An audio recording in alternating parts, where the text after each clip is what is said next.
buenas tardes, bienvenidos a 360 grados y hoy es jueves 9 de marzo del año 2023. Hay que decir que esta es una fecha muy importante porque es el natalicio de Francisco del Rosario Sánchez, padre de la patria. En los años 1870-80 hubo una discusión en el gobierno de Ulises Heró, para determinar quiénes son los padres de la patria. Y hubo entonces personas que determinaron que iba a ser Juan Pablo Duarte solamente. Luego hubo familiares de Francisco del Rosario Sánchez, tome asiento por ahí, de Francisco del Rosario Sánchez, y querían que este fuera el padre de la patria, como también Ramón Matías Mella. Pues Lilis, que era un dictador en la época, dijo, mira, se va a acabar el relajo. Los tres son padres de la patria, Juan Pablo Duarte, Francisco de Rosario Sánchez y Ramón Matías Mella. Francisco de Rosario Sánchez fue aquel abogado, jurista, que primero leyó la Carta de la Independencia Nacional, donde se determinó precisamente la idea de patria, la idea de nación, República Dominicana, con una bandera, con los tres colores. Todo esto lo dijo Francisco del Rosario Sánchez el día de la Independencia Nacional. Posteriormente, cuando Pedro Santana anexa la República Dominicana a España, por temor, dijo él, porque fuera a manos de Haití otra vez, y por consiguiente todo el mundo sabe que fueron por problemas económicos,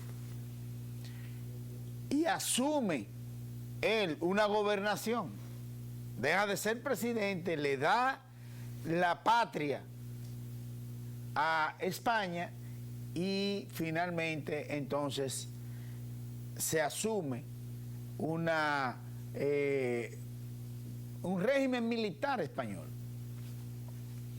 En el grupo de los patriotas, de los trinitarios, Francisco del Rosario Sánchez conforma un grupo y va a buscar ayuda militar a Haití. Oiga bien. Y viene de allá para acá con ese grupo armado a conspirar contra el gobierno que en aquella ocasión entonces la encabezaba España, pero que Pedro Santana pasa a ser uno de sus subalternos. Y es Pedro Santana y el grupo que entonces apresan en el cercado a Francisco del Rosario Sánchez y al grupo que tenía y encabezaba a Francisco del Rosario Sánchez. Y es famosa una frase que muchos historiadores dicen que no es verdad, otros dicen que es cierta, que él dijo en aquella ocasión que cruzaba por Haití porque no podía cruzar por otra parte, pero que si alguien quisiese mancillar su nombre, dígale que yo soy la bandera dominicana. Pero además, cosas que narran los historiadores, es que Francisco del Rosario Sánchez, cuando fue apresado con el grupo, fue llevado al tribunal para sentenciarlo a muerte, ¿o no? Y él dijo que él iba a asumir su propia defensa, y la asumió, su propia defensa y la defensa de los compañeros. Y pidió que a los compañeros los excomulgaran del hecho y que solamente pues a él lo sentenciase a la muerte, a lo que quisieran. Esos fueron de sus grandes bueno, heroicidad que Francisco del Rosario Sánchez. Hay que decir que Pedro Santana mató, fusiló a la mayoría de los trinitarios, acusándolos de traidores a la patria, no sabiéndose que Pedro Santana fue el primer traidor a la patria, porque fue quien anexó la República Dominicana, y hubo entonces en el año 1861 que luchar en contra de esa imposición, y no fue desde el año 1863 hasta el año 1865, una guerra de 2 años, cuando se llevó a cabo lo que fue la Guerra de la Restauración, y pudimos entonces ser otra vez, restaurar la República y ser la segunda República Dominicana. Francisco del Rosario Sánchez, un día como hoy, se conmemora el 206 aniversario de su natalicio. Dice que hay que resaltar la figura excepcional de uno de nuestros héroes independentistas, en cuyas manos se sostuvo el lienzo tricolor para ser impulsado por sus brazos henchidos de fervor patriota. Habiendo dicho esto, vamos a ver el informe del tiempo, el informe de la Oficina Nacional de Meteorología de esta tarde, en el día de hoy, a propósito de que ha habido y se están registrando mucha sequía, tanto aquí como en el interior del país, como lo ha vaticinado y lo ha dicho la Oficina Nacional de Meteorología. En el día de hoy, dice la Oficina Nacional de Meteorología que van a haber pocas lluvias, y las lluvias que se van a registrar son lluvias débiles realmente. Además de que en este informe de la Oficina Nacional de Meteorología habla también de que hay un sistema frontal sobre el país y que hay recomendaciones marinas. ¿Qué dice la ONAMET? Que ese sistema frontal se desplaza de norte a sur sobre el territorio dominicano. Mientras avanza, va nublando con lluvias mayormente débiles sobre las porciones noroeste, norte, noreste y centro. Dichas precipitaciones llegarán a ser moderadas y frecuentes en áreas muy puntuales. Incluso en periodos de la noche prevemos que las provincias que tendrán episodios de lluvia son Montecristi, Valverde, Puerto Plata, Espaillat, Hermanas Mirabal, María Trinidad Sánchez, Samaná, Santiago de la Vega, Duarte, Monteplata, Sánchez Ramírez en Cotuí, Monseñor Noel en Bonao y entre otras de su entorno. Las temperaturas se sentirán agradables a frescas por el viento del noreste y la época del año, principalmente en zonas de montañas y valles del interior del país. En cuanto al oleaje, en la costa atlántica se tornará irregular esta tarde y noche, por lo tanto se recomienda permanecer en puerto. La ONAMET mantiene la recomendación a toda la población a hacer uso racional del agua, debido a que nos encontramos en el periodo de estiaje o sequía estacional, que se extiende hasta mediados de abril y se caracteriza por valores mínimos en los acumulados de lluvias. Las temperaturas oscilan entre el 21 grados Celsius y 23 grados Celsius las mínimas, 29 y 31 grados las máximas. Ese es el reporte del tiempo. Solamente decir, antes de irnos a la pausa comercial, porque hoy tenemos un invitado, vamos a hablar con un especialista en el área de medio ambiente, precisamente del Ministerio de Medio Ambiente.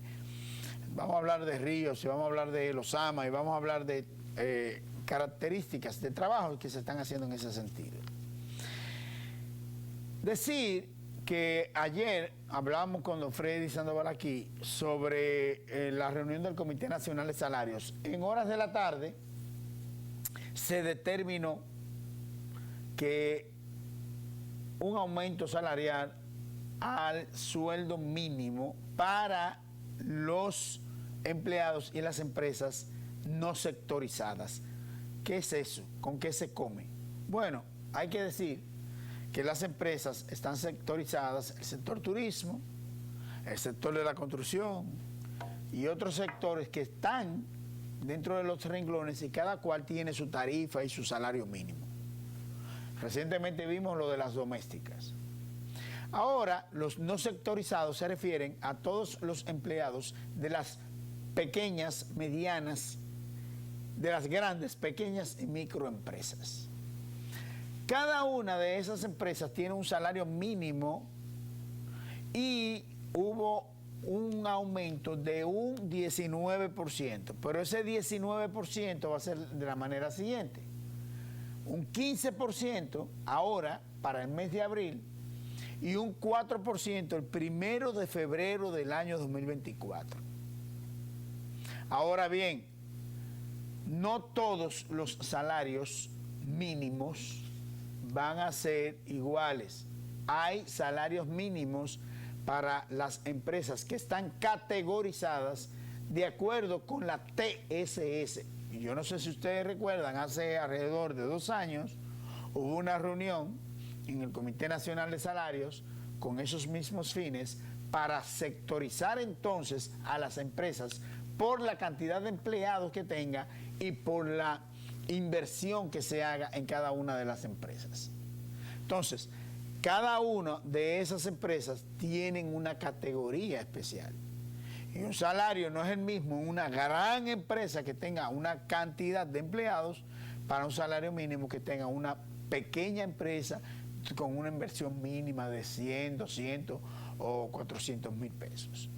Entonces, eso está dentro de los renglones y va a recibir el salario mínimo un 15% ahora en abril y un 4% el 1 de febrero. Hoy ya comenzaron a hablar, especialmente los comerciantes, dueños de pequeñas y medianas empresas, que dicen que eso va a reflejar, y están asustados esas empresas porque eso puede mermar la producción, que la situación no está muy buena, que van a necesitar subsidio del gobierno y un sinnúmero de cosas. Mientras que los empleados y los obreros y la persona de la calle le preguntan y dicen: no, pero ese aumento de salario no es suficiente. Mientras los dueños de empresas dicen: eso va a mermar la producción y eso va a mermar a las mismas empresas, los obreros dicen que el salario que se establece, el aumento de salario, no es suficiente. Había una promesa por parte del presidente Luis Abinader el 27 de febrero de que se iba a convocar al Comité Nacional de Salarios con miras de aumentar el salario para nivelarlo a los niveles, valga la redundancia, de inflación que están establecidos en el Banco Central de la República Dominicana. Eso fue una alocución del presidente Luis Abinader el 27 de febrero y ya en esta semana se aprobó. Al igual que el presidente había dicho que había una convocatoria para hablar sobre un pacto con los principales partidos políticos y las fuerzas vivas de la nación para hacer un acuerdo y no tocar el tema de Haití como un tema político partidario, sino más bien como una política de Estado. Y ya se han hecho 2 reuniones, se convocaron para la semana próxima, el 15 de marzo, otra reunión más. Lo que quiero decir es que el presidente Luis Abinader ya está actuando con respecto a lo que se había prometido el 27 de febrero. Y entonces es menester decir que hablar del discurso del presidente Luis Abinader el 27 de febrero, a esta altura de juego, si ya las cosas están caminando, yo creo que eso es, no es necesario, es innecesario. En cuanto a lo que es el aumento del salario, veremos a ver qué pasa en el mes de abril, si se llevan a cabo los aumentos y si los obreros y si las empresas están de acuerdo o no. Nosotros vamos a hacer una pausa comercial y venimos entonces con nuestro invitado del día de hoy del Ministerio de Medio Ambiente.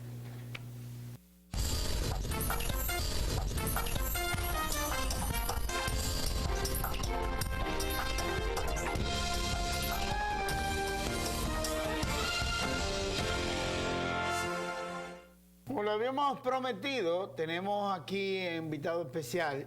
Se trata de Jorge Ruiz. Así es. Nosotros somos hasta tocayo.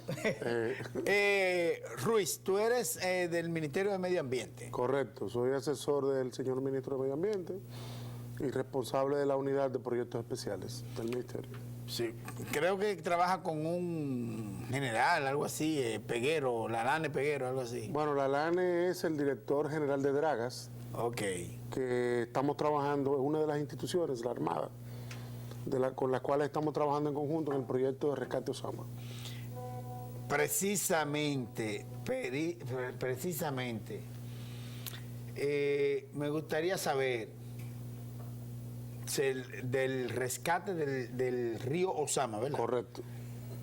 Yo tengo muchos años escuchando del rescate del río Osama. ¿Qué es lo que se está haciendo con relación a eso? Mira, nosotros se nos ha pedido la tarea de coordinar con diversas instituciones del Estado, donde está la Armada, los ayuntamientos de la Mancomunidad del Gran Santo Domingo, Obras Públicas, Salud Pública, PROPEP, entre otros, URBE, para armar un proyecto que realmente lleve la solución a los temas históricos que tienen los ríos Osama e Isabela. Bueno, pues te cuento que eso inició hace unos 4 o 5 meses, donde se han hecho una cantidad importante de reuniones, se ha diseñado toda una ruta de trabajo, Sí. en la cual las primeras actividades que se definieron fue sacar una serie de embarcaciones hundidas que hay en esos 2 ríos, que datan algunas de hace 30 años. En el río Sama yacen sumergidos unos 9 barcos de gran tamaño. La semana pasada, y creo que hay unas imágenes Por favor, de sí, soporte George por la ahí, tiene por ahí, sí. en donde el primero de los barcos ya fue reflotado y sacado. Ese barco, para los que gustan de navegar en internet, es el Bel Divina Pastora, un barco de unas 1.500 toneladas. ¿Qué? Un barco bastante grande. que ¿Y estaba dónde ahí exactamente en el Osama? ¿En qué parte del Osama? entre los puentes Duarte y el puente de la 17. ¿Y qué tiempo tenían esos barcos ahí, Dios Bueno, hay mío? barcos que tienen más de 30 años. ¿Qué? Ese es el primero, en ese mismo lugar en donde estaba ese barco hay un segundo, que es un poco más grande que este. El que está hundido todavía en ese lugar es un carrero, un barco más grande. Hay unas imágenes que muestran ese barco cuando todavía navegaba, un barco gigantesco. Dimensionen ustedes lo que son 1.500 toneladas Sí. en un barco. Y ha sido una labor titánica. 4 meses en lo que se instalaban los equipos, se organizaban los buzos, se hacían los primeros cortes y imagínate que con los años que tenían esas embarcaciones estaban llenas de sedimentos. Y eso primero lleva un proceso de limpieza en el agua, en donde se retiran los sedimentos con unos equipos a presión, se prepara la embarcación para poder ser reflotada y después de ser reflotada, bueno, pues ya con grúas, remolcadores y técnica de flotación, bueno, pues se lleva a la orilla y se sube para su posterior reciclaje de los metales de los mismos. Es bueno que la gente sepa la importancia de estos trabajos.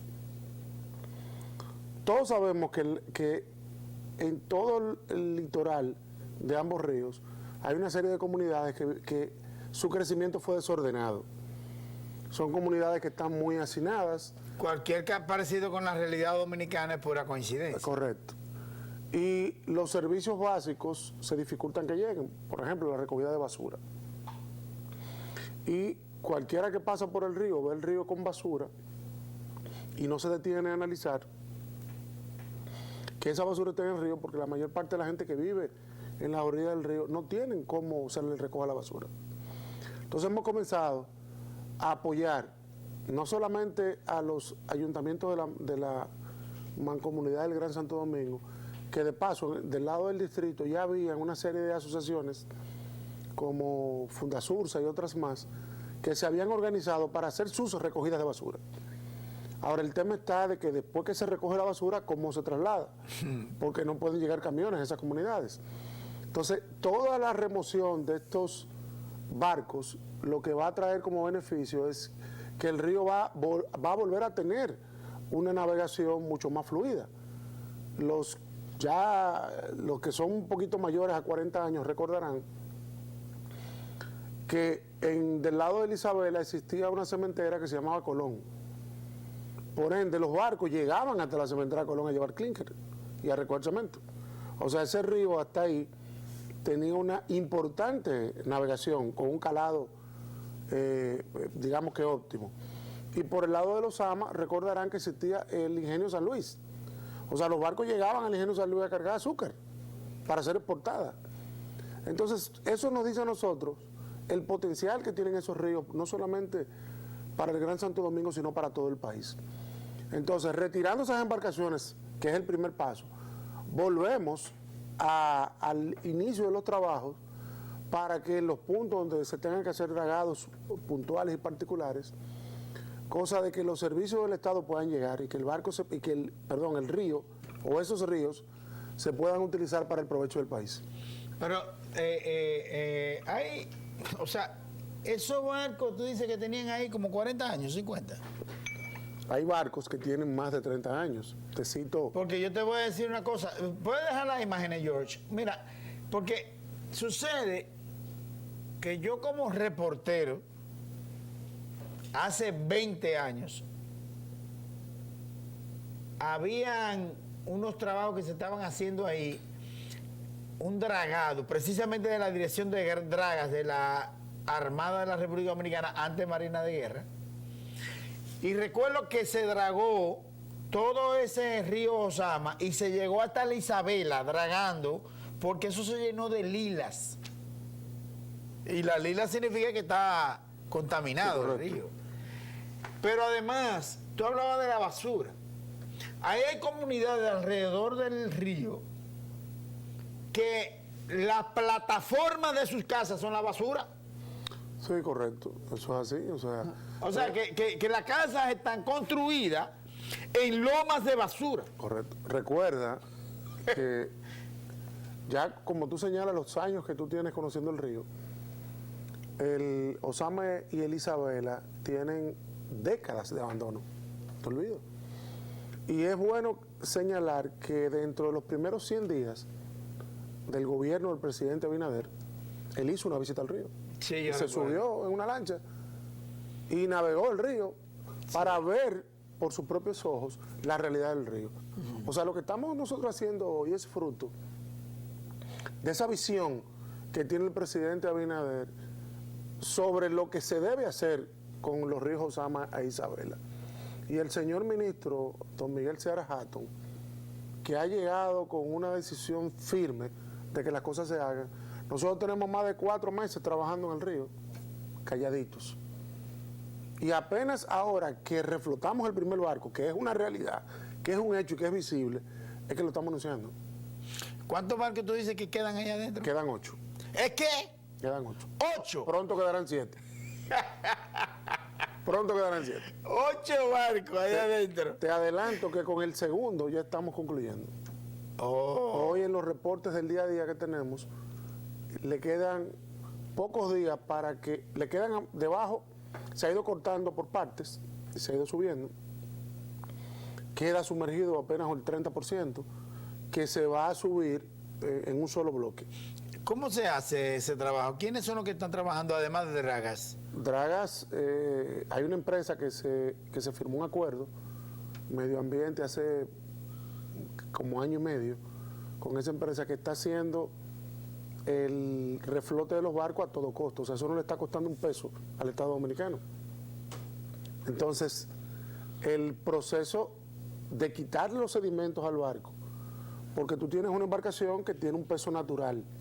Los sedimentos que por años trae el río, lo que le van agregando peso. Sí. Entonces, esa embarcación tiene que llevarse, digamos que al estado natural. Esos sedimentos se tienen que retirar debajo del agua.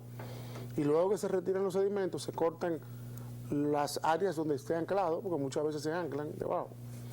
Y cuando está, digamos que liberado de esa trampa que tenía por años, con especies de bolsas de aire gigantescas, se van anclando y el barco va subiendo, ayudado con grúas, y ya cuando llega a un punto se empujan con montacargas hasta que se amarran y se suben a tierra. Eso lo está haciendo el Ministerio de Medio Ambiente. El Ministerio de Medio Ambiente es el eje que coordina con las demás instituciones.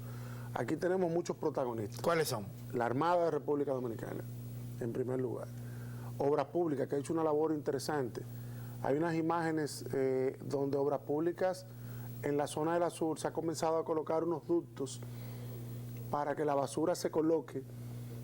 Tradicionalmente la gente que vive en el farallón de la Sursa y Capotillo, lo que hacía era que tiraba la basura y esa basura terminaba en el río.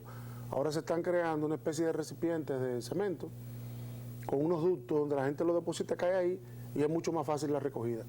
El Ayuntamiento del Distrito Nacional, que ha hecho una labor extraordinaria en toda la ribera del río que le pertenece, el Ayuntamiento de Santo Domingo Este y Santo Domingo Norte, la Mancomunidad del Gran Santo Domingo, Salud Pública, que se ha adueñado total del proceso de seguimiento y salud en las zonas, ha hecho una labor digna de reconocimiento.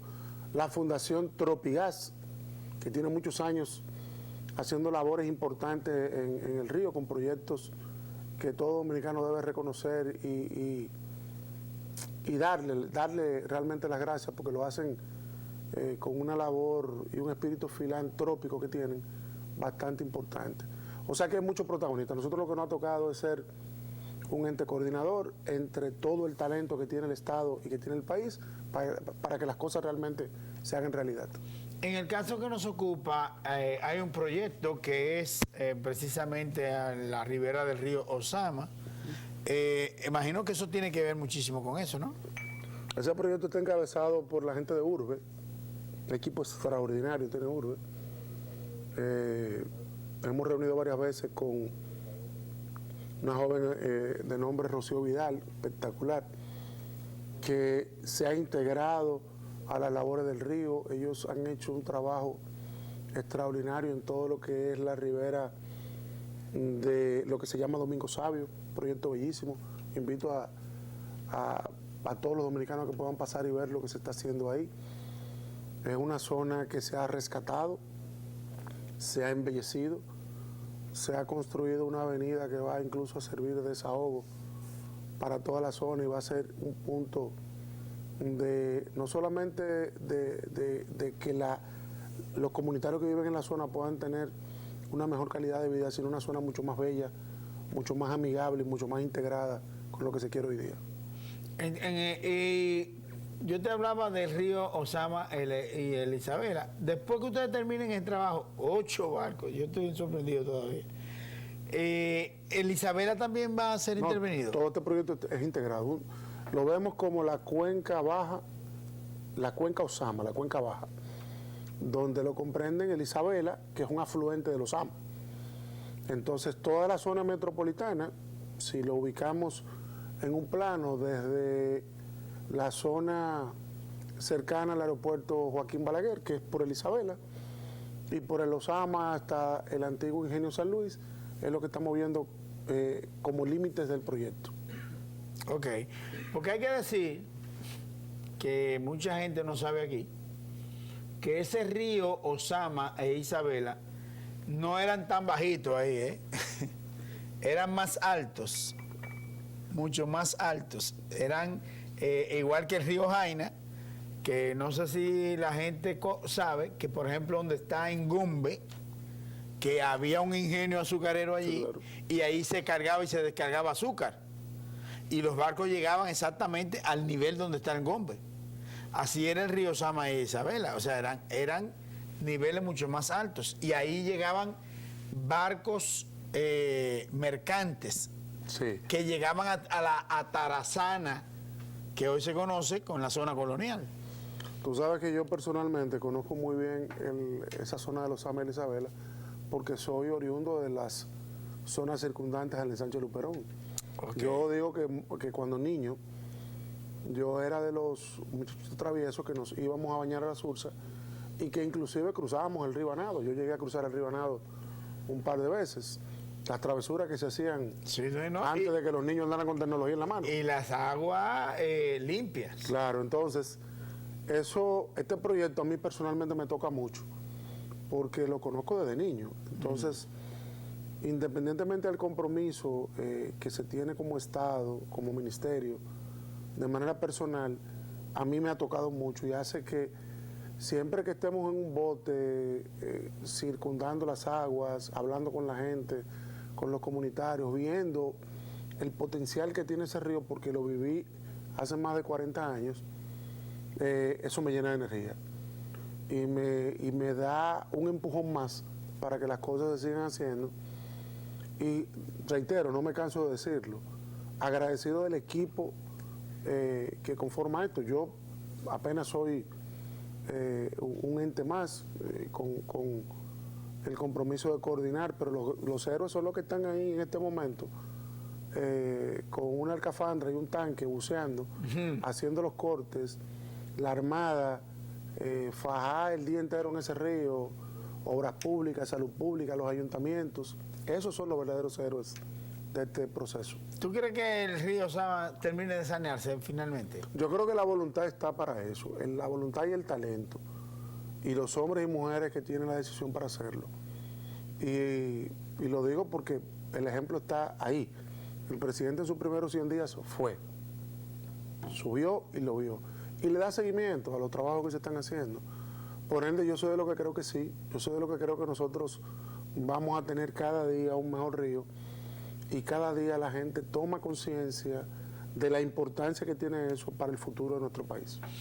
Finalmente, este proyecto, ¿hasta cuándo tú crees que pueda alcanzarse el objetivo? El cronograma de los 9 barcos al inicio es de 2 años. Wow. Vamos apenas por el mes número 4. Y fíjate, en el mes número 4 te digo que ya prácticamente el segundo barco ya está afuera. En la próxima semana se está abriendo el segundo frente de trabajo, que es en el tercer barco. Y se están viendo opciones para abrir un tercer frente, que sería para el cuarto barco, de manera simultánea al segundo. Yo vi ahora, está presentando ahí las imágenes, George, como unos testimonios de esas personas. ¿De qué se trata? Son comunitarios de la zona que se animan, llegan, hablan, dan sus experiencias, dan sus testimonios. Y es lo que te digo, o sea, cuando tú ves la gente que te valora, que te certifica que lo que se está haciendo ellos lo están viendo y lo ven positivo, son cosas que te empujan a seguir adelante. Son gente que viven ahí, pescadores que viven ahí, pescadores que te cuentan que sus labores de pesca van a ser mucho más seguras, porque imagínate el zigzag que hay que hacer para tú navegar y no entorpecer. En una de las imágenes se ve uno de los barcos hundido que apenas se ve la sombra debajo del agua. Sí. Imagínate tú con una embarcación, un capitán descuidado, no sepa que eso está ahí. No, y ahí esta zona que está el puerto de Don Diego, hubo un problema con un crucero que se encalló precisamente ahí. Eso pudiera ser beneficioso tanto para el crucerismo, para los pescadores, para la comunidad que vive alrededor. O sea, me parece... ¿La especialidad tuya cuál es? Yo soy ingeniero industrial. Algunas personas dicen que... ¿Qué hacen los ingenieros industriales? De todo. Simple. Nosotros hacemos que las cosas pasen. Eso está bien. Sí. Eso está bien. Una buena definición, realmente. Pregúntale a George si tenemos sonido con los testimonios, si tenemos sonido de eso, para poder entonces colocarlos para irnos a la pausa comercial. A mí, personalmente, me gusta esa idea y apoyo totalmente ese proyecto porque, como te dije, como reportero, yo he trabajado para un periódico, el periódico Hoy. Yo recuerdo cuando yo recorría ese río y desde hace tantos años contaminado, luego hubo una situación con una, bueno, ahí se ve ahí en estas imágenes, creo que era una herrería que había, una cosa de chatarra. Metaleras. Unas metaleras que todavía están ahí en el área de la Isabela. No, esas metaleras fueron hace ya unos años, Medio Ambiente las cerró. Sí.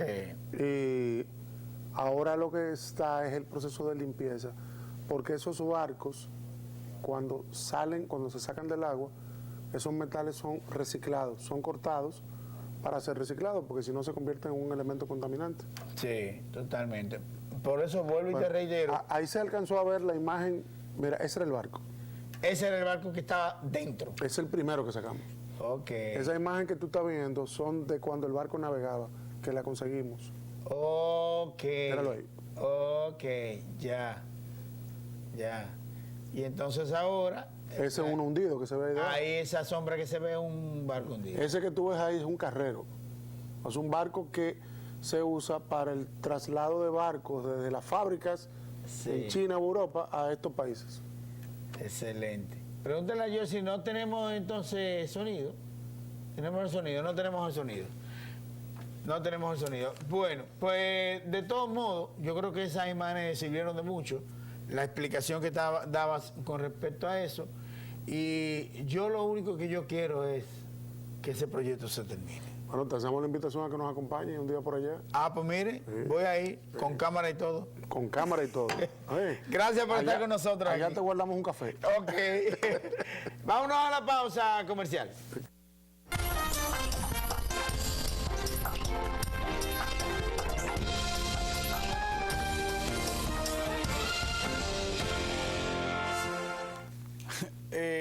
Hay una situación que a mí me ha llamado mucho la atención. Yo te voy a decir la verdad, yo no quería ni tocar el tema.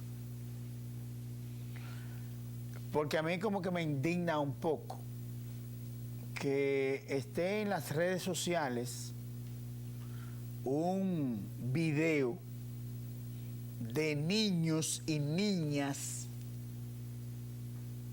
practicando el sexo en una escuela. Es en el Liceo Secundario Unión Panamericana. Yo me enteré a través del periódico El Nacional, porque hace varios días que el periódico El Nacional está tocando el tema. Yo no he querido ver el video, no lo quiero ver,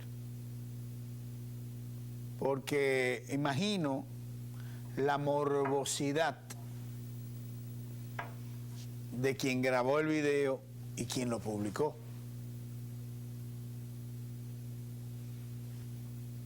Entonces, el Liceo Secundario, Unión Panamericana, el Ministerio de Educación, sanciona a los directores, Pero yo les voy a decir una cosa. Yo no creo... Yo creo que las autoridades de la escuela tienen muchísima responsabilidad con la escuela. Pero lo que yo creo es que la mayor responsabilidad la tienen los padres, la familia. Por ejemplo, yo me pregunto, o sea, en la escuela se aprenden modales. En la escuela se aprende a decir gracias, por favor. En la escuela se aprende a decir buenos días, buenas tardes. Eso es una educación hogareña. Es la educación en el hogar. Entonces, esos muchachos van a la escuela a aprender matemáticas, geografía, literatura, historia.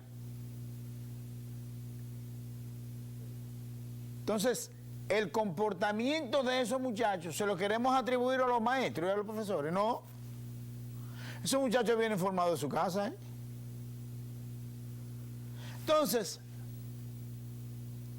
hay una situación de la familia, de la desvalorización moral que hay. Y eso comienza en el hogar. En el hogar. Es verdad que los maestros y los profesores tienen responsabilidad, pero a veces los maestros y los profesores son víctimas. Pero yo recuerdo un caso de una jovencita que le sacó un puñal a un profesor. Y usted dice, ¿cómo así? Y yo recuerdo que a mi casa no podía ir un profesor a dar una queja. Es más, un vecino no podía ir a dar una queja mía, porque me daba el vecino y me daba la mamá y mi papá.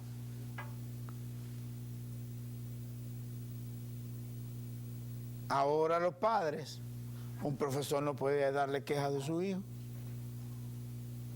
porque le caen arriba al profesor. Conozco el caso de un padre que se embrujó con un profesor, pero por Dios. O sea, las cosas hay que verlas desde ese punto de vista. Yo veo ahora que un psicólogo, el presidente de los psicólogos del país, Hanoi Vargas, diciendo que hay que cambiar el rumbo de la enseñanza en la República Dominicana. Yo le voy a decir a Hanoi Vargas que el rumbo que hay que cambiar es en los hogares, principalmente en los hogares, la familia. Ahí es que está el meollo del asunto. Cuando haya una educación hogareña, óyeme, aquí se ha perdido el respeto de todo. Mire, yo no soy religioso. Yo no soy religioso.